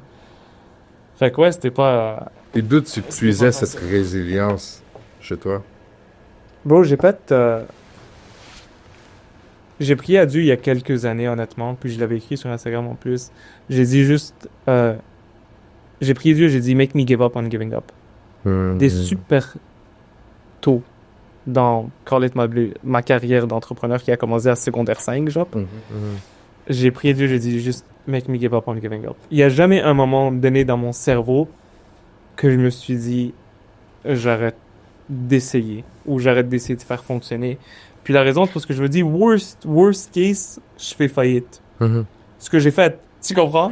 Mais je pensais déjà ça avant de faire faillite. Je comme, pire cas, je fais faillite. Comme c'est pas si pire. Je suis encore vivant. Tu comprends ce que j'ai dit? C'est toujours comme ça que j'ai pensé. Je me dis, worst case, je fais faillite. Puis je recommence à zéro. Puis hey, si mes amis me laissent parce que j'ai fait faillite, je m'en fous. J'ai ma mère qui m'aime. Genre comme, je trouvais jamais ça aussi complexe, aussi dur, aussi comme résilient. Je trouvais toujours comme, hey, c'est pas si pire. Il y a pire que moi. C'est ça que je veux dire par j'ai appris des leçons en habitant au Mexique, en habitant au Gabon, en habitant nanana. Je me suis toujours dit, il y a pire que moi. J'étais au Mexique, j'avais un rent de $300. Ben, t'avais d'autres gens où leur salaire, des amis que j'ai fait là-bas, leur salaire était $300. Moi, c'était mon rent. Tu sais, j'ai toujours été dans des situations, j'aimerais dire fortuné de pouvoir voir quelqu'un pire que moi pour que je me dise, ah, je suis chanceux. Tu sais, quand je parlais avec les gens, puis ils me disent, ah, whatever, je fais ci comme job, puis mon salaire est $300. Je suis comme, shit, c'est fou, genre, moi, c'est mon rent. Tu comprends? Puis mon rent, je te parle, c'était gros comme ça, genre. Puis là, ça, c'est propre, comme salle. Tu sais, les anciennes peintures que t'as, comme la peinture qui sort, c'est ce genre de place-là que j'ai eu. Puis j'ai mis plein de photos online.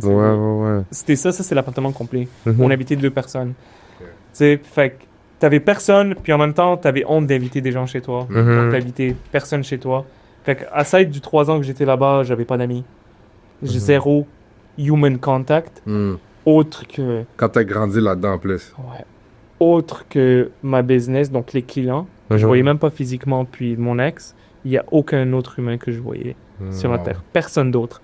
Donc, il y a personne sur cette Terre à qui j'ai parlé pendant les moments difficiles. Ce que je suis grateful pour, parce que j'ai pas besoin de rent aujourd'hui. Whatever qui se passe, j'ai ultra confiance en moi. Il y a rien qui peut me shake. C'est impossible sur la Terre. Des fois, je me dis, puis ça me fait peur. Des fois, je me dis, je sais pas qu'est-ce qui me ferait bouger. Je sais pas qu'est-ce qui me rendrait énervé. Je sais pas qu'est-ce qui me rendrait stressé. Je ne sais pas qu'est-ce qui me rendrait fragile. Puis ça me fait peur parce que je sais que du jour au lendemain, si Dieu veut me le faire sentir, je sais pas qu'est-ce qu'il va faire. Mais je sais que il peut le faire d'une manière ou d'une autre. Je sais pas c'est quoi. Puis ça me fait peur. C'est ça, c'est le inconnu. Parce que je pense au pire. Puis je me dis, il y a rien qui pourrait se passer. C'est impossible. Mais en même temps, il y a rien que j'ai pas vécu, honnêtement. Tu sais, oui, j'ai pas vécu...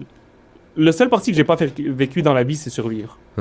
Tu comprends? Puis survivre, je te dis, survivre comme un Africain. Parce que quand j'étais ici, au Canada, moi puis mon ex-partner, on volait de la bouffe pour se nourrir. Genre, j'ai mis $2 de gaz dans mon auto pendant des mois. Ouais, littéralement, tu comprends? Puis on a volé de la nourriture pendant... puis on volait de la nourriture. Attends, pause. Pendant environ 1 an. Tu veux dire $2 au Canada, au Gabon? Non, au Canada. Shit, tu vas où avec ça, $2? On gardait la Fiat sur Jean Talon. On mettait 2 à $5 juste pour avoir assez d'argent pour aller faire du door knock dans les quartiers Mont-Roc. Genre, ça, c'était notre. Ça te donnait combien de kilomètres? C'était une Fiat, là. Genre, crois-moi, tu peux aller va-et-vient. Tu peux aller, genre, ici, proche d'ici, Mont-Royal. Aller de Jean Talon Ouest, là, Ribbon Reef à ici. Tu peux le faire sur $5, tu comprends? Ah ouais? Ouais, tu peux le faire sur $5. Ça, c'était comme ça qu'on était. Fait que ça, c'était le genre de survie que j'avais, tu comprends? Genre, oui, on avait oui, on volait de la nourriture, genre, pendant genre 1 an. Mhm. Mais au moins, tu pouvais aller au supermarché, genre, comme je pouvais aller au supermarché le faire. Tu comprends? Mhm. Puis c'est pour ça que je me dis, c'est pas si pire. C'est pour ça que je me dis toujours, c'est pas si pire. Parce que Ouais. le cible de survie que moi j'ai vécu, pas le survie africain, Mhm. pas le survie comme, je le dis souvent à mes cousins qui sont encore au Liban, Mhm.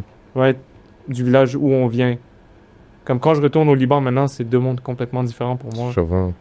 Tu comprends? Quand moi je vais à Beyrouth, puis je sors, puis je gaspille, Mhm. c'est rien, mais genre, je vais dire 1000 $ la soirée. Là-bas, ça t'amène loin. Puis j'ai mon cousin que on va à une chicha où la chicha coûte 3 $ dans le village, puis c'est moi qui paye, je suis fambo, c'est... Tu comprends ce que je te dis? Je trouve ça deux mondes complètement différents. Ouais. Genre, c'est pour ça que je te dis, je ne sais pas qu'est-ce qui me ferait bouger. Je comprends. Puis est-ce que tu as toujours eu cette relation-là avec Dieu durant tout ce process? Non, au début, je l'aimais vraiment pas, sérieux, puis je le dis, j'aimais vraiment pas ça. J'avais énormément... Puis je suis pas énormément... J'aimerais croire que je suis croyant, mais je suis pas pratiquant encore à 100%. Mhm. Mais je trouve les hardships font en sorte que tu te rapproches de Dieu parce que c'est la seule manière que tu te dis qu'est-ce qu'il veut m'apprendre. Parce que pendant toutes ces années-là, moi personnellement, ma prière que je faisais à chaque soir, c'était fais-moi vivre tout ce que tu veux me faire comme misère pour que j'en finisse le plus tôt possible, puis que j'aille le plus d'énergie possible, puis que j'aille le moins de responsabilités possible. C'était pendant des années la seule chose que je priais. Je pense que tu l'as reçu, c'est très fort. La seule chose que je priais, c'était ça. Je disais, Dieu, puis j'ai mon journal pendant des années où c'est tout ce que tu vas voir à chaque soir. C'était, Dieu, finis tout ce que tu veux me faire vivre dans le thème de la misère Mhm. au maximum pendant que j'ai encore pas de responsabilité. Mhm. J'avais pas d'enfant, j'avais une copine, worst case, tu la laisses, je m'en fous, tu comprends. J'étais comme quand je redeviendrai riche, je m'en trouverai 10 fois plus belle. J'étais comme c'est pas si pire. Mhm. Tu comprends? Fait que ça, c'était ma prière pendant des années. Puis pendant des années, pendant que je priais ça, je me disais souvent, c'est quand qu'on en finit. Mhm. Ouais, c'est ça. Après des années, parce que là, ça fait 10 ans. Mhm. Si j'ai secondaire 5, t'as 18, ben j'ai 28 aujourd'hui, ça fait 10 ans. J'ai à peine arrêté de demander ça en 2021-2022. Mhm. Récemment. Puis c'est parce que je voyais qu'il y avait plus rien de aussi mal qui se passait. Puis... Mais pendant toutes ces années-là, malgré que je priais ça, la journée, j'étais ultra énervé. Mhm. Je me dis, mais qu'est-ce que tu veux encore? comprends? C'est quoi, qu'est-ce que je veux Ouais, plus qu'est-ce que pire tu que veux ça? que je vis de plus Ouais. à tout ce que tu m'as fait vivre? Puis c'est là où dans ton cerveau, tu te dis, peut-être je suis pas fait pour ça. Mm. Peut-être je suis un mauvais entrepreneur. Peut-être je suis mieux de finir de travailler quelque part. Peut-être whatever, mais je me disais toujours non. Il y a quelque chose que je fais de mal. Laisse-moi continuer à grind it out. Mhm. Laisse-moi continuer à faire cette prière-là. Mhm. Puis du moment que je continue à la prier, puis que je vois pendant quelques temps, il n'y a rien de mal qui se passait, Mhm. je suis out. Parce qu'il n'y avait pas une journée où j'avais pas un problème qui était genre vie ou mort. Il n'y avait pas une journée. C'était impossible. Pendant 365 jours, si je te le dis, pendant 7-8 ans, il n'y a pas une journée où c'était pas une situation de vie ou de mort. Fait que Mhm. vivre dans le moment comme... Si tu t'imagines comme une gazelle qui est chased par un lion, Mhm. j'étais comme ça pendant 7-8 ans. Mhm. Tu comprends? J'étais chaque jour chased par un lion, de gauche ou de droite, ou encerclé.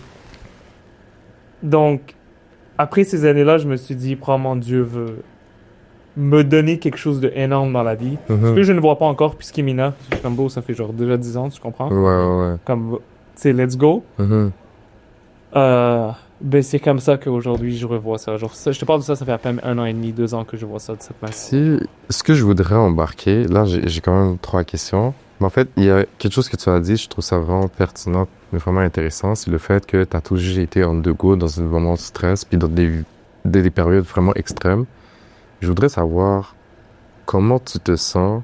En fait, peut-être en ce moment, ou peut-être au moment où ce que tu voyais comme, OK, shit, il y a de l'argent qui rentre, il y a une stabilité qui est là.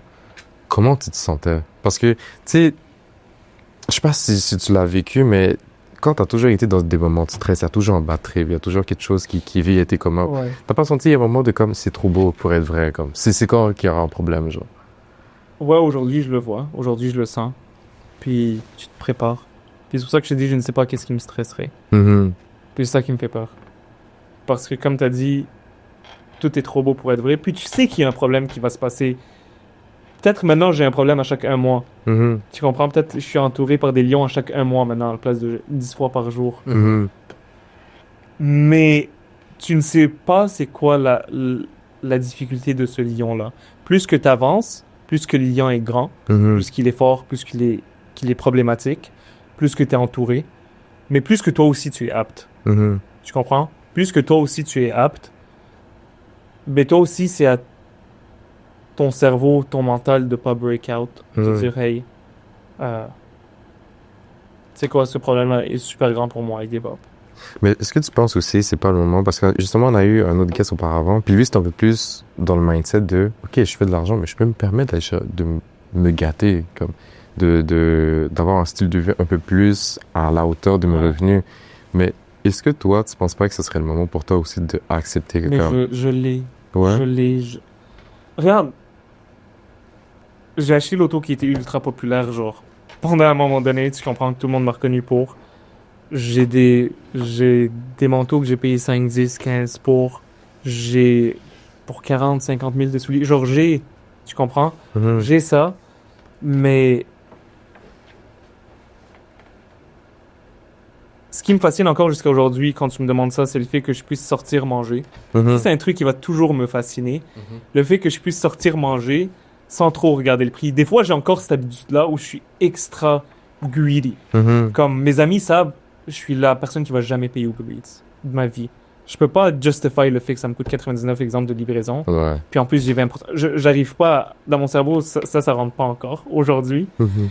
Puis des fois, quand je vais à un restaurant, puis je sais pas, le poisson est $200, genre whatever, je me dis quelque chose. Ça rentre pas encore. Il y a certains trucs qui rentrent pas dans mon cerveau. Je vais le payer, c'est correct. Je vais Mhm. l'expériencer, mais je trouve ça encore bizarre.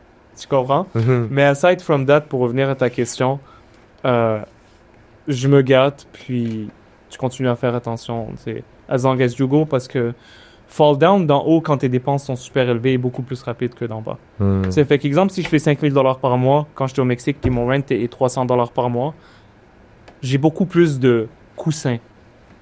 Tandis que si tu fais 100 000 $ par mois, puis je vais dire n'importe quoi, t'as 10 000 d'auto, puis t'as 5 000 de rent, puis t'as 20 000 de dépenses, puis Ça add-on. ton fall down va venir beaucoup plus vite que si tu fais 5 000 $, puis ton rent est 300. Je comprends? Mhm.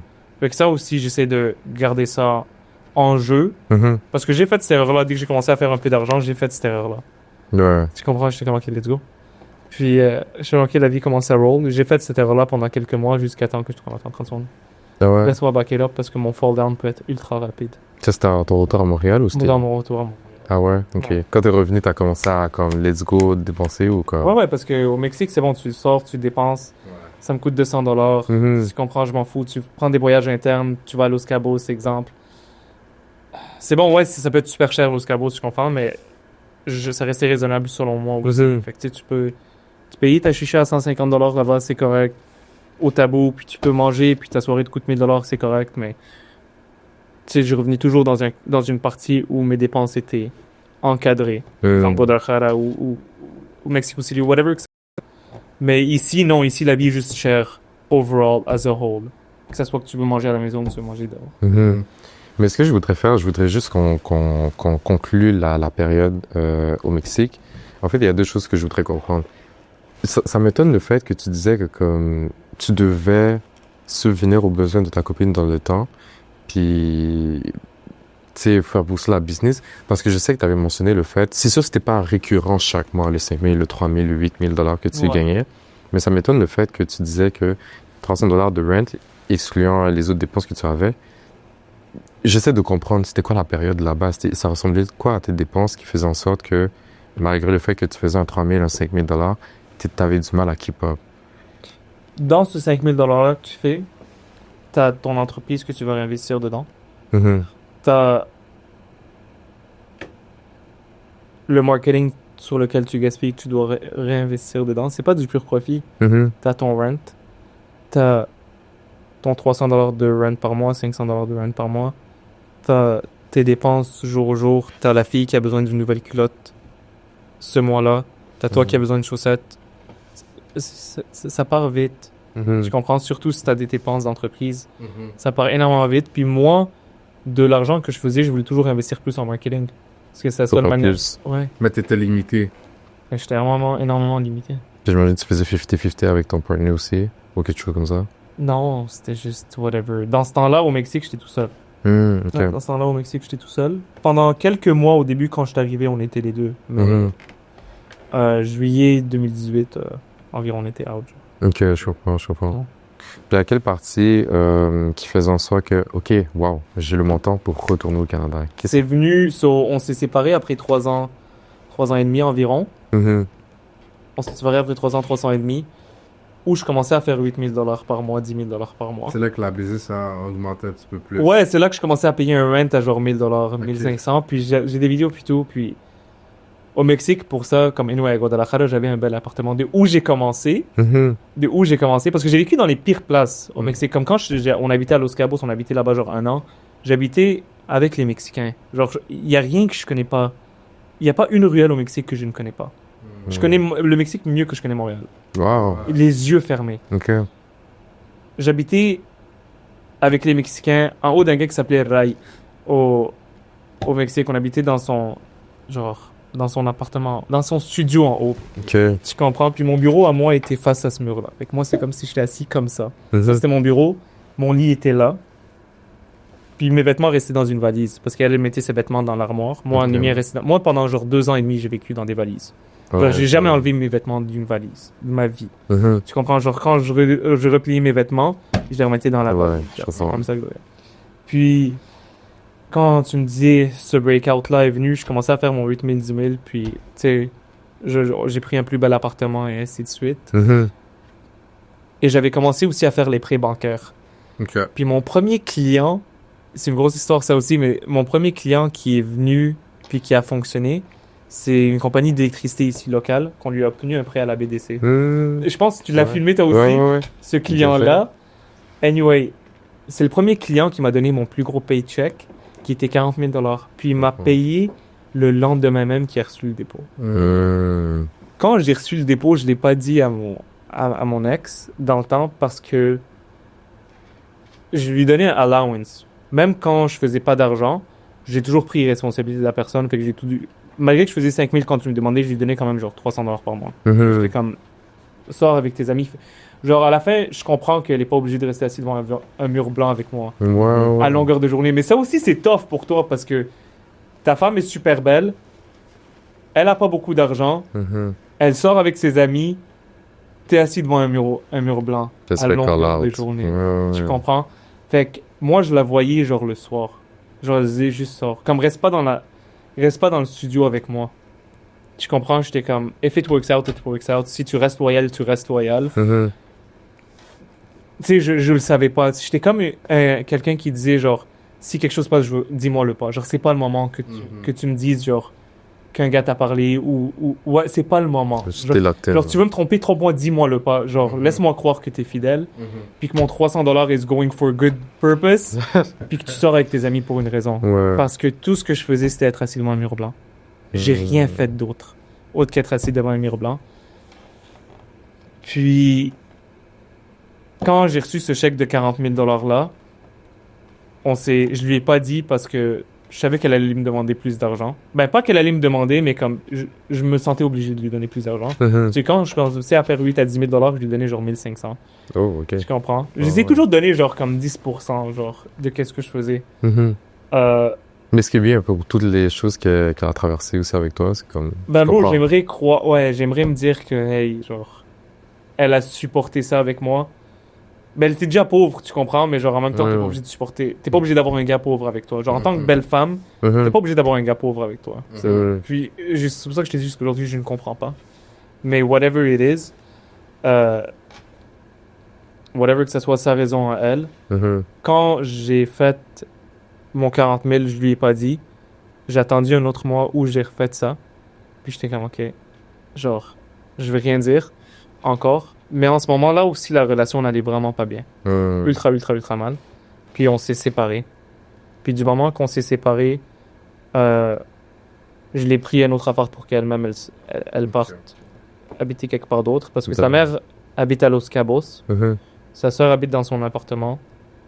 Puis, Fait qu'elle avait nulle part. Ben, nulle part. Soit je l'ai renvoyé chez sa mère, puis chez sa sœur, ben on a... Chez sa sœur, man, sa sœur nous a habité... J'ai habité chez sa sœur pendant genre 6 ou 8 mois, alors. En total, sur les 3 ans, genre 6 ou 8 mois. Puis c'est fou à croire parce que je payais pas de rent là-bas. Genre, ma job à moi, c'était... Bro, c'est dérangeant à dire, mais genre, c'était nettoyer. Genre, mon task à moi en tant que gars, c'était nettoyer. Wow. Tu comprends? Après, puis il y avait elle, sa sœur, puis sa cousine. Fait que c'était nous quatre qui habitaient ensemble. Puis ma job à moi, c'était nettoyer. Sa sœur, c'était work pour payer le rent. So, comme, t'avais ces moments-là. Je comprends, pendant vraiment longtemps. Puis c'était des in and out. C'était comme, je prenais le rent de $300 par mois, whatever qu'on trouvait. Puis après ça, comment ça s'appelle? Ça fonctionnait. Quelque chose allait mal dans le business, je retournais chez sa sœur. Petit nettoyeur. Ouais, c'était ma job à moi. Tu comprends? C'était ma job à moi. Puis, anyway. Fait que quand, anyway, je l'ai pris, j'ai commencé à faire $40,000 par mois, 2 mois de suite. Je l'ai pris une place où elle pouvait habiter. Moi, je me suis pris une place aussi où je peux habiter. Je suis sorti pendant genre 2-3 mois. Je me suis amusé. Que je dis fuck that, je reviens au Canada. Genre, quand c'est bon, ça fait quelques temps, c'est stable. Tu sais, quand tu m'as demandé est-ce que la vie, tu crois que whatever, ça va être stable? J'ai vu, ça faisait 2-3 mois. J'avais peur de revenir au Canada. Parce que je suis comme, quoi que, genre, c'est pas stable. Je reviens ici, puis je paye un... Genre, j'avais peur de revenir au Canada, tu comprends? Puis je suis revenu au Canada. Puis, depuis là, tout a toujours allé, tu sais, de l'avant, tout est toujours allé plus haut. Ça m'a repris une autre année, connaître des gens, des amis.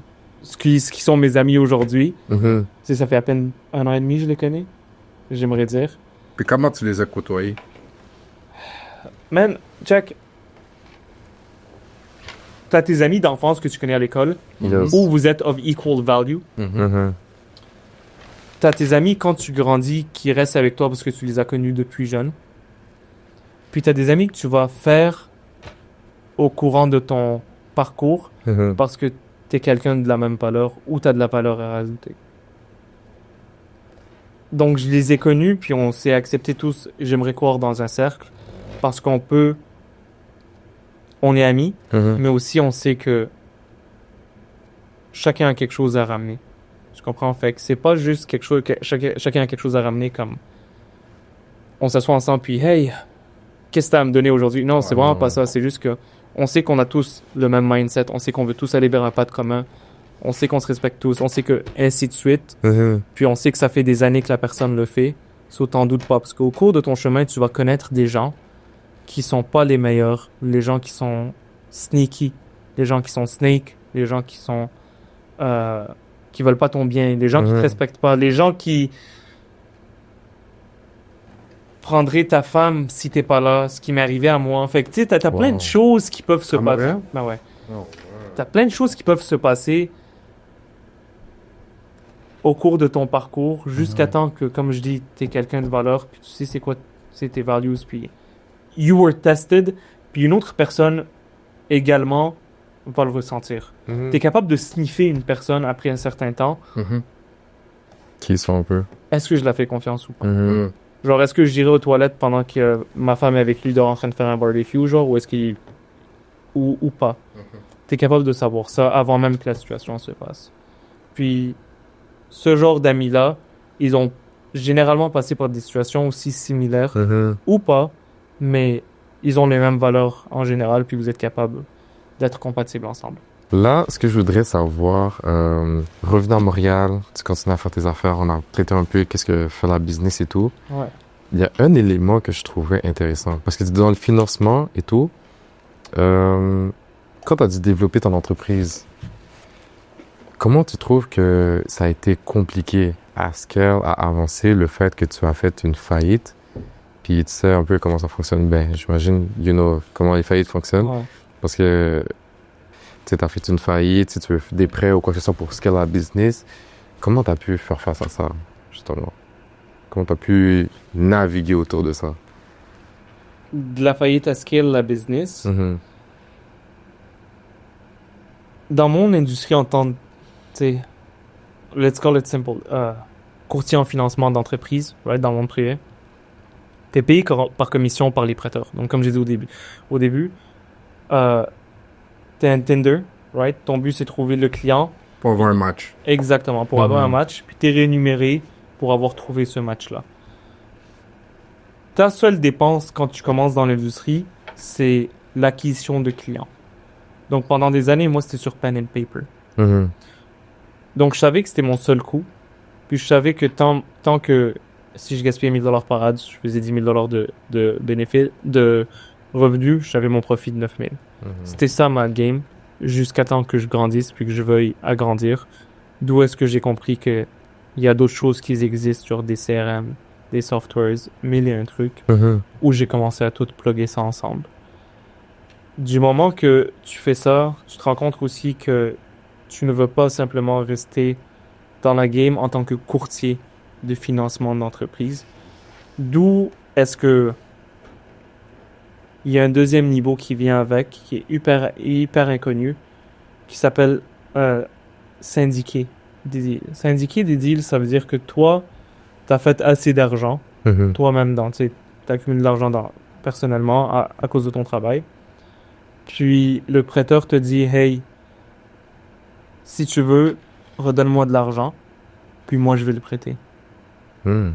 Tu comprends? C'est là où tu commences à être genre partner up avec le prêteur sur les deals. C'est comme si toi, tu devenais un prêteur privé. Ouais, mais c'est pas sous ton nom, c'est pas toi qui fais le risk assessment, c'est pas toi qui fais tu fais rien, tu fais juste qu'est-ce que là. Continue à faire ta job 100% comme qu'elle est, Mhm. mais en même temps de ça, tu donnes, exemple, $10,000 que tu veux investir dans ce deal-là, puis X pourcentage d'intérêt, ben toi, tu sais ce que tu refais, puis le prêteur te charge, exemple, 2% de management fee on it. Mhm. Ça, tu t'en fous. Mhm. So, ça, c'est le niveau 2. Tu comprends? Où tu vas en arriver. Niveau 3, c'est devenir toi-même prêteur. Puis, dont la raison pour laquelle j'ai pu sortir le PDF, puis qu'est-ce que je veux faire aujourd'hui, qui est éduquer les gens sur comment tu peux devenir un courtier en financement d'entreprise, c'est parce que j'en ai fini. Mhm. Il n'y a jamais de personne qui va t'enseigner quelque chose, soit parce qu'il n'en a pas fini. Tu comprends? C'est-à-dire, qu'est-ce que je veux dire par là? C'est que si quelqu'un te vend un course ou un training, Mhm. souvent c'est parce que c'est pas comme ça qu'il fait de l'argent, Mhm. ou c'est un menteur. Tu comprends? Puis, moi, étant donné que j'ai fini de faire du courtage d'entreprise, puis maintenant c'est rendu investir avec les prêteurs sur des deals, je m'en fous d'être un open book sur comment tu peux être le compétiteur de Point Loans il y a un an en tant que Mhm. courtier de financement d'entreprise. Pourquoi est-ce que je fais ça? C'est parce que je ne sais pas aujourd'hui comment accumuler un fonds d'investissement. Je n'en ai aucune idée. Puis, je ne vais pas m'attarder jusqu'à temps que je comprenne comment. Donc, si je suis capable d'avoir énormément de personnes qui sont capables de rentrer dans la game, puis ne pas faire toutes les erreurs que moi j'ai faites, pas avoir gaspillé tout l'argent que moi j'ai gaspillé, Mhm. puis juste pouvoir cash in du profit directement en dedans du premier mois. À partir de là, une fois que eux ils rentrent dans l'industrie, on est capable de partner up ensemble. Ça fait un gros pot. Exactement, ça fait un gros pot. Puis moi, c'est ça sur quoi I'm betting en ce moment, qui est sur avoir un gros pool de personnes qui vont join l'industrie, où je vais leur dire de A à Z comment tu peux être le meilleur, qui compitent entre eux-mêmes. C'est la vie, tu comprends? Je peux pas aussi dire, je peux pas à lui enseigner quelque chose, à lui pas enseigner quelque chose. Mhm. Tu sais, il y aura pas d'avantage. C'est, comme on dit, la jungle du roi. Tu comprends? Lui qui performe le plus, lui qui met le plus de travail. Mhm. Mais tout ce que moi, je connais, tout ce qui m'a réussi, tout ce que j'ai réussi à faire jusqu'à aujourd'hui, c'est ce que je peux enseigner à la personne copy-paste. Mhm. Tu l'appliques, it's on you. Mhm. Quelqu'un d'autre va l'appliquer. Puis eux qui resteront, puis avec qui, c'est sûr que tu restes tight parce que ça m'a pris énormément d'années à savoir qu'est-ce que je connais aujourd'hui. Des gens avec, anyway, les employés jusqu'à aujourd'hui, ils ont des questions à chaque jour. Tu comprends? Mhm. Puis ils sont on a daily basis. C'est pas vrai que le gars qui va venir jouer l'industrie en un an, ouais, c'est pas vrai. Fait qu'ils on va rester proches. Puis le plus proche qu'on reste, le plus de gens proches que je peux rester. Puis une fois qu'ils vont voir qu'il y a de l'argent là-dedans, ils auront deux options. Soit tu fais le training puis tu fais rien, ce qui est correct. Soit tu fais le training puis tu fais de l'argent. Soit tu fais le training puis tu fais de l'argent, puis tu veux aller à l'autre niveau. Mhm. Puis c'est ces gens-là que je veux. Ça, je vais le dire, it's on God, good karma. Ça, je vais le dire, je m'en fous de lui. Tu comprends? Mais le troisième option qui est lui qui veut aller, exemple, au niveau 2, après ça, devenir syndicator, investir dans des deals, et ainsi de suite, Mhm. c'est là que moi je serai. Mhm. C'est là que eux ils vont savoir, ah, qu'il y a énormément d'argent à faire. Je sais que mon 100 000 peut me faire 150 000. Tu sais quoi? Qu'il y a eu 2% de mail d'une fille, 3, 4, whatever que ça soit, I mean it. Parce que là, ça devient du passive cash flow. Intéressant. Ça devient, c'est comme à la place d'aller faire du real estate, tu restes dans ta niche. Tu restes, t'es juste on the side, t'as juste ouvert une autre porte. Tu comprends? Ouais. Et c'est ça, qu'est-ce que je veux faire. Non, j'aime ça. Comment quelqu'un pourrait commencer justement à faire ça? Il part de où? T'as deux options. Soit tu pars par toi-même, puis ça, good luck. Cherche un prêteur privé qui va te faire asseoir à côté de lui, puis Peut-être pas. qui va t'enseigner d'A à Z. Ouais. Soit la deuxième option, c'est que j'ai fait, comme vous avez probablement su, le premier PDF qui explique c'est quoi en général l'industrie du prêt privé. Le deuxième PDF qui rentre en détail, beaucoup plus précisément, sur c'est quoi et comment faire l'industrie du prêt privé. Puis maintenant, je suis en train de finir le tournage, call it modules, tu comprends, de A à Z sur comment analyser un deal, comment soumettre, les prêteurs, basically tout de A à Z qu'une personne a besoin pour copy and paste qu'est-ce que j'ai fait, de mon CRM, il n'y a rien qui va être laissé à l'au-delà, il n'y a rien qui va être flou. Chaque message texte qu'on envoie pour follow-up, tout de A à Z va être démontré, tout de A à Z va être écrit comme que c'est pour que la personne puisse y arriver le plus rapidement possible parce que c'est à mon avantage à moi. Le plus vite que les gens vont faire de l'argent dans l'industrie puis qu'ils vont passer au niveau du syndicator et le plus qu'il y en a, le mieux que c'est pour moi. Fait que c'est dans mon avantage à moi de m'assurer que il y a aucune information qui manque dans le module training que je suis en train de filmer. C'est dans mon avantage à moi. Fait que dans le fond, ce que tu vas aider, c'est non seulement parce que dans ce domaine-là, ce que je comprends, c'est non seulement aussi la crédibilité, les réseaux de contacts ça porte pour beaucoup.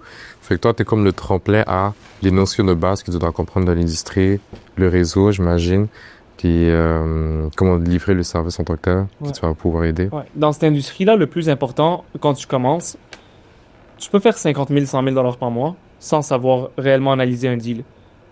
Tant que tu es bon à faire du marketing, tu es bon à présenter une offre, c'est tout ce que tu as besoin de savoir. Tu comprends? Genre, je faisais 40 000 $ par mois en pen and paper, sans CRM. Fait que oui, c'est possible d'être fait. Faut juste que tu sois bon, comme que j'ai dit, à faire ton marketing, pour avoir les clients, et à partir de là, pouvoir bien présenter les offres. À partir de là, quand tu vas passer aux 50, 100, 200, whatever que ça soit, 300, ben là, oui, là, ça s'en vient aux automatisations, au nurturing dans tes CRM, aux follow-ups, au optimiser ton message pour qu'est-ce que tu peux dire quand tu fais du A/B testing, right? Hey, est-ce que dire salut Martin, donne-moi tes documents fonctionne plus que hey Martin, si tu m'envoies tes documents aujourd'hui, je pourrais déposer l'argent par avant 5 p.m. Qu'est-ce qui fonctionne peu? C'est tout des facteurs à la fin qui font en sorte que tu ramasses ces 5% de betterment sur chaque optimisation, call it, ce qui te donne un scale. Parce que scale, 100% au début, c'est simple, right? So, genre, si tu fais 10 000 $, scale à 20 000 $, c'est vraiment facile. C'est probablement juste, je veux dire, n'importe quoi, avoir 2 fois plus de leads. Mais à un certain point, ça devient où est-ce que je peux. À un certain point, tu peux pas juste jeter de l'argent dans les ads, puis toujours expect de doubler, right? À un certain point, ça commence à être de l'optimisation. Puis c'est là où la game est, c'est où est-ce que je peux aller chercher ce 1%, 5% de amélioration sur chacun des facteurs dans l'entreprise. Puis c'est là qui fait 10% à la fin. C'est ça qui fait X pourcentage de profit, de extra à ton entreprise. Je voudrais juste mentionner une parenthèse pour ceux qui nous regardent présentement. Le PDF que Ezio est en train de parler est disponible sur son Instagram personnel. C'est Ezio Wassim de Dawn of Financing. Ouais. Vous allez pouvoir voir un lien, accéder au PDF qui va vous expliquer un peu en général à quoi s'entendre dans cette industrie.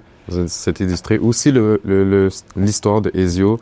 Il y a aussi des screenshots qui la preuve à l'appui. Alors c'est beaucoup de choses dans l'industrie, quelquefois dans l'éducation ou quoi que ce soit, il y a beaucoup de arnaqueurs, disons. Dans ce cas-ci, il y a beaucoup de preuves à l'appui qui vous montrent que actually, il y a de l'argent à faire dans ce domaine. Et c'est ça. Puis si jamais c'est quelque chose qui vous intéresse, vous allez pouvoir voir par la suite comment procéder à procédure pour que ce soit inscrire dans le cours ou je sais pas qu'est-ce qui s'en vient pour la suite.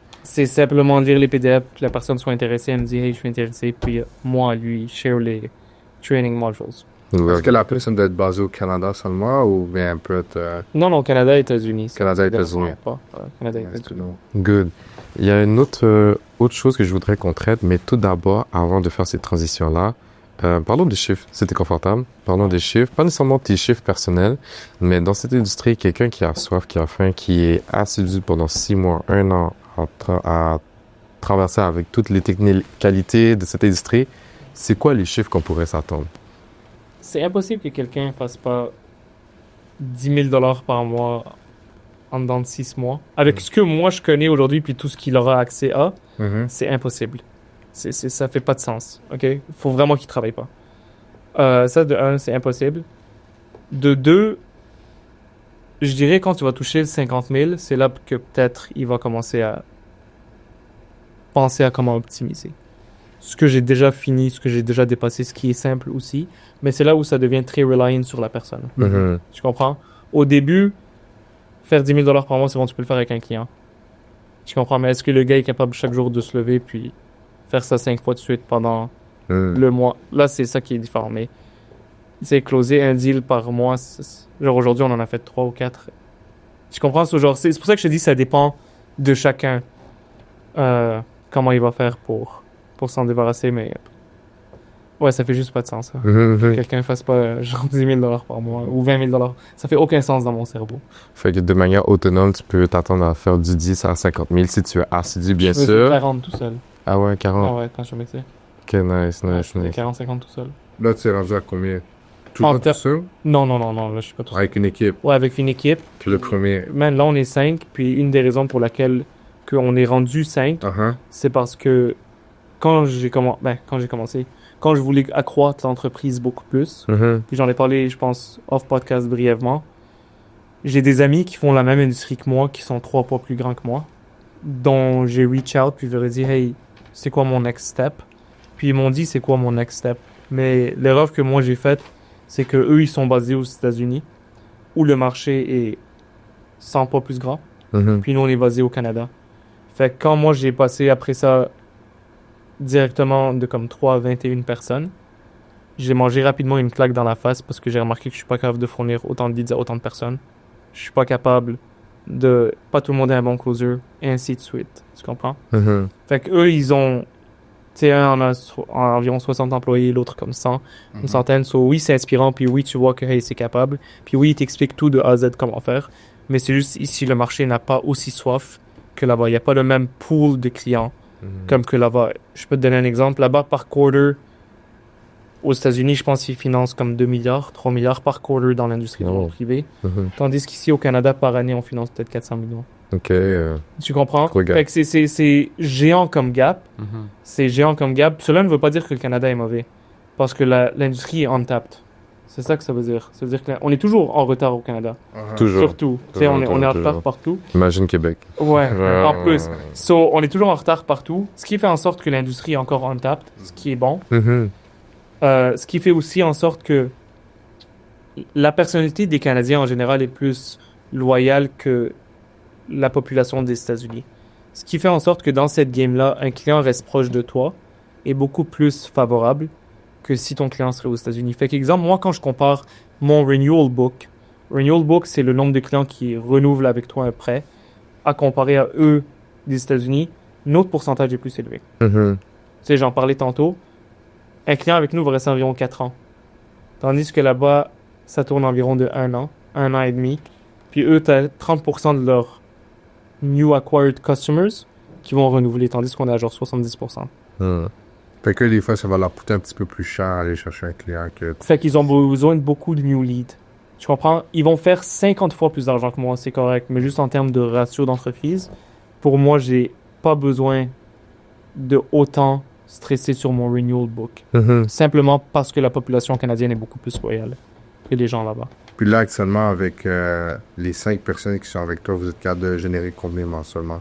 En termes de revenus, Ouais. ben là, je veux pas dire parce que là, il y a peut-être des compétiteurs qui... Là, t'en as beaucoup qui me follow. T'en as beaucoup qui me follow sur Instagram, genre des compétiteurs, des trucs comme ça. Mais on est ultra optimisé. Puis la seule manière que...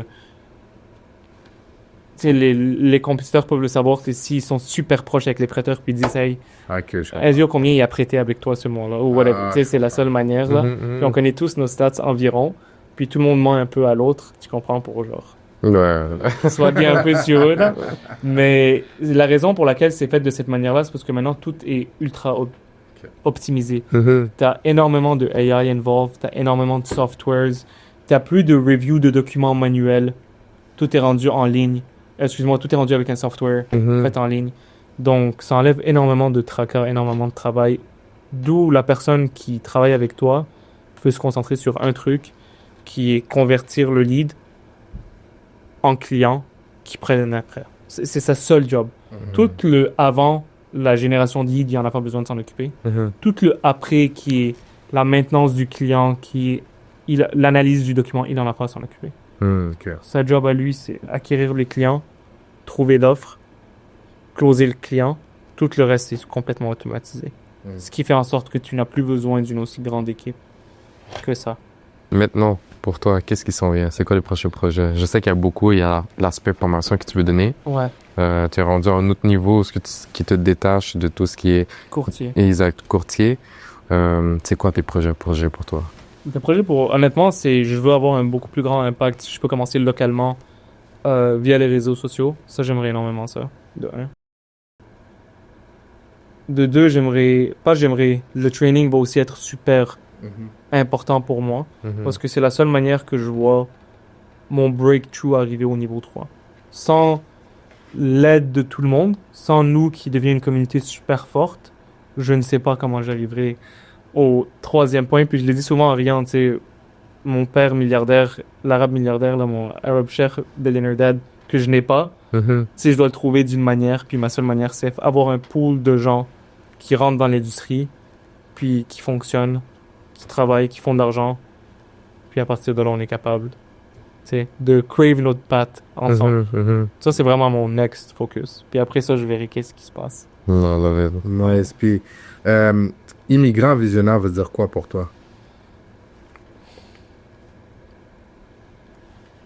Si t'es un immigrant de un au Canada, j'aimerais dire que t'as déjà énormément d'avantages. Right? T'es déjà au Canada. Puis je le dis souvent, puis je le dis très harsh aux gens qui me parlent personnellement en vraie vie. Pas en ligne, parce que je veux pas que les gens croient que je suis quelqu'un d'ultra difficile. Tu sais, je suis quelqu'un qui aime rire puis sourire. Même si des fois ça en a pas l'air. Mais ton seul travail, c'est littéralement être sur un ordinateur à essayer de générer de l'argent. Ton seul problème, c'est essayer de générer de l'argent. Tu comprends? So, t'as pas à gaspiller ton énergie dans plusieurs facteurs différents, autre que prendre soin de toi, autre que prendre soin, tu sais, de ta santé, de ton réseau social, tes amis, ainsi de suite, ta blonde si t'en as une, puis trouver une manière de faire de l'argent, t'as rien d'autre à faire. So, je trouve ça plus facile que jamais à réussir, surtout quand tu dis immigrant visionnaire, tu sais, puis on parle ici à Montréal ou whatever, au Canada. Je suis fier de eux, mais toujours se rappeler qu'on l'a beaucoup plus facile que nos parents. Tu comprends? Fait que si quand j'ai des gens qui viennent me dire, c'est difficile ou whatever, j'ai une chance, t'es pas ton père ou ta mère. Il fallait qu'ils laissent leurs parents ou leurs frères ou leurs sœurs. Vos parents, probablement, toute ta famille, généralement, sont pas ici. Ils sont pas encore dans leur pays. So, je me dis, prenez avantage. Faudrait que plus d'immigrants prennent avantage du fait qu'ils sont ici, qu'on n'a pas à prendre le même risque que nos parents ont pris, ou que d'autres personnes prennent, qui sont jeunes encore. Je pense pas qu'il y ait des gens de 50 ans qui vont écouter ça. Tout le monde est généralement jeune. Je me dis que t'es encore jeune, puis t'as encore la capacité de pouvoir aller de l'avant. C'est un énorme avantage que t'as, à la place de perdre ton temps, je sais pas, te sentir mal parce que tu es immigrant, puis la vie est pas égale, puis... C'est ce genre de personne-là, moi je l'enfermerai dans un puits, tu comprends? Mais quelqu'un d'autre qui voit le bénéfice du fait qu'il est au Canada, qui peut commencer à générer de l'argent puis faire build on top de qu'est-ce que tes parents t'ont donné comme pilier. Ça, pour moi, c'est fascinant. Puis c'est le genre d'immigrant, ou québécois, ou chinois, ou noir, je m'en fous, t'es quoi, que je respecte énormément. C'est vraiment quelqu'un qui bâtit sur on top de quelque chose. Genre, mon enfant, je m'attends qu'il bâtisse sur moi. Je comprends, sinon il va se retrouver accroché sur un arbre. Genre, comme, c'est ce que je m'attends, là, qu'il soit bâti sur moi, qu'il me dise, tu sais quoi, c'est ça que t'as pu faire. T'as pu faire 100 millions, whatever it is. Ok, laisse-moi en faire un milliard. C'est ça que je veux, puis c'est ça que nous, on doit à nos parents. Tu sais, tu le dois à tes parents d'une manière quand tu vas à l'école, puis c'est super correct, tu vois. Si tu veux devenir médecin ou ingénieur, c'est correct, c'est qu'est-ce que tu dois faire, c'est correct. Tant que tu sais c'est quoi le chemin que tu vas envisager. Mhm. Je comprends, si tu veux pas l'école, tu peux faire d'argent sans aller à l'école, tu peux faire de l'argent en allant à l'école. Tu peux réussir des deux manières. Le seul but, c'est faire quelque chose. C'est busy hands, busy mind. C'est ce que j'aimerais dire aux gens. Correct that. Bon, on a apprécié de te recevoir, Ezio. C'est Yes. super bel échange. Énormément de valeur que tu as apporté au niveau de ton parcours, au niveau de justement ton entreprise. Puis félicitations à toi. Merci à vous. Merci beaucoup. Donc, ceci étant dit, voici du podcast qui a été fait avec Ezio. Encore une fois, on a eu le plaisir de le recevoir. Si jamais vous êtes intéressé par tout ce qui est private lending dans le domaine à Ezio, encore une fois, allez sur sa page Ezio The Dawn of Financing. Vous allez pouvoir voir le PDF, renseigner un peu plus qu'est-ce qui s'en est, un peu savoir c'est quoi le domaine, qu'est-ce que ça vient avec. Si c'est quelque chose qui vous intéresserait, de le contacter directement pour savoir c'est quoi les procédures. Mais ceci étant dit, ça conclut notre podcast et puis on se voit à une prochaine.